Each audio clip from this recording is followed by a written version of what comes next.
Hello and welcome to my quick tips. I'm Wolfgang Riebe, and today I'm going to talk to you about feuds within the family. Now, that's something we all have, families, and at some time or another, a feud erupts.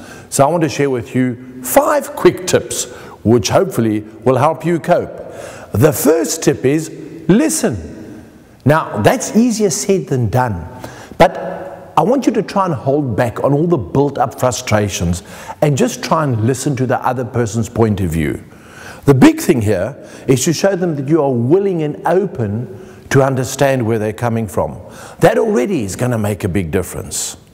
And do me a favor, don't wait for your turn to talk and snap back with a hurtful comment, because we like doing that.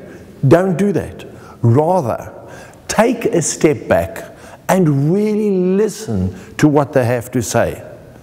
Whether you agree with them or not is not the point here.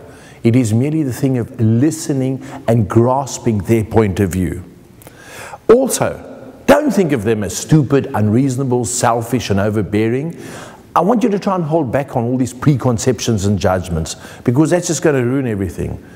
Try and objectively just sit back and listen to what they really have to say. Yes, it is difficult to do, but if you really want to do it, you'll be able to do it. And tip number 2 is patience, which goes hand in hand with tip number 1. Now, it may take a few attempts of listening before the real truth comes out, or at least the core issue of the feud. But here you have to be man or woman enough to give it time and to really listen until the real truth appears. And you've got to remember that it's only natural for the other person to rant and rave the first few times that you do listen, because they've never had the chance to actually say how they feel or express themselves without anyone interrupting. Makes sense, doesn't it? And remember, it's only going to be natural for them to vent their own emotions and frustrations a bit over the top, so to say. This you have to accept. And it's only with patience and understanding that you can do that, and then you see the whole feud from a different perspective. And the third tip is keep your voice down. Now, I know nothing is more frustrating than when someone doesn't see your point of view. All you want to do is raise your voice and shout so that they listen to what you have to say. But what happens? In turn, the other person raises their voice as well, and it becomes a screaming match, and nothing is sorted out. The secret is remain calm. And I know it's difficult, but it can be done if you want to do it. Practice remaining calm and keeping your voice low. And if you really think about it, look at any good debate on television. The person that usually wins doesn't get emotionally involved. They remain calm and collected. There's something to think about.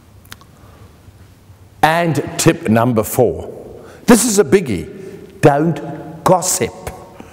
Everyone loves to do it, but don't, because it causes feuds like never before. It is the biggest cause of fights in families.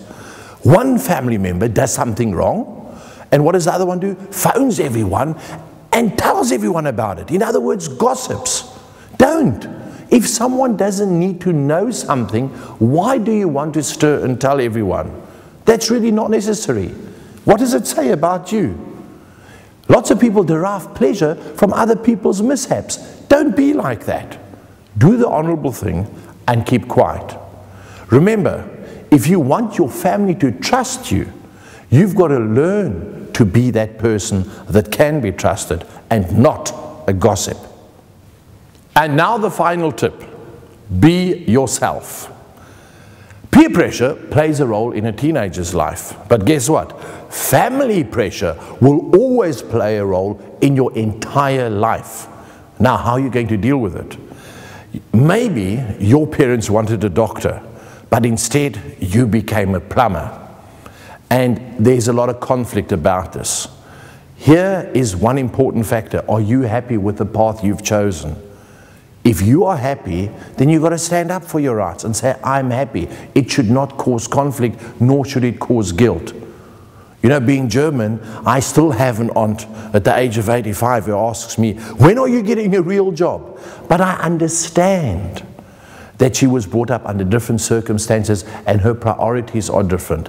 It also takes understanding on your part, but for me, I'm comfortable with what I've chosen and I love what I do. And you know what? As long as you are like this and as long as you do this, your family will eventually accept you for who you are and realize that this is what makes you happy. I do trust these 5 tips have helped you, and I look forward to seeing you again next time. Cheers.